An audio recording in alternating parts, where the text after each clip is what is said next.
多谢内容，这个解封后，大家收钱要出国去佚佗。农委会动植物防检局统计，咱台湾人上爱去的国家前2名就是日本甲韩国。严格提醒的乡亲，有一寡物件千万唔通当做盘手咧炸转来台湾，像讲煎鸡肉、有水果的鸡卵糕嘛袂使炸转来。伫韩国1、2名这饭糕啦、烘烟尘等等嘛袂使炸转来台湾。有真侪人爱炸人参，人参等同是食物，除非你有检疫的证明，也若无嘛袂当过关。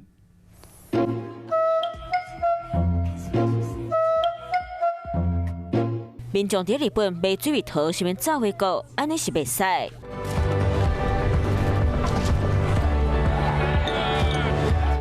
去日本佚佗，有诶物件你敢会当食落饱，千万唔通缀伫咧行李箱内底。小好日本煎鸡在趁小紧吃，因为炸转来台湾是非法的。若日本汤面的灵魂，两嘛是同款，袂当包转来台湾。产物鸡卵糕看起来是真好食款，不过会记你嘛袂当炸转来台湾厝内。若亲像这种金招口味的鸡卵糕，就无要紧。你想要炸几包就炸几包。防检局提醒大家，定定抓到游客甲果子鸡卵糕、温泉卵、日文煎鸡、牛奶甲炸回国。出国游韩国，上想要食到物件，就是非常律师主角上介意食的努力寿司。毋过嘛，敢会当伫咧当地食，想要炸转来是袂使哦。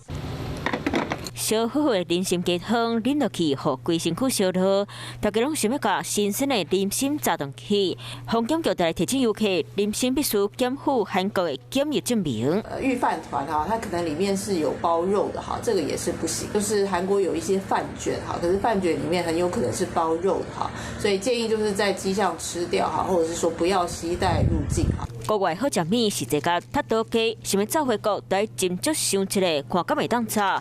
若无一回国，狗的片仔是真来，那抓到是防开发的。嗨，我是庄宇杰，想要看到更多的新闻内容吗？赶快订阅华视新闻的 YouTube 频道，并且开启小铃铛，跟着宇杰一起看新闻吧。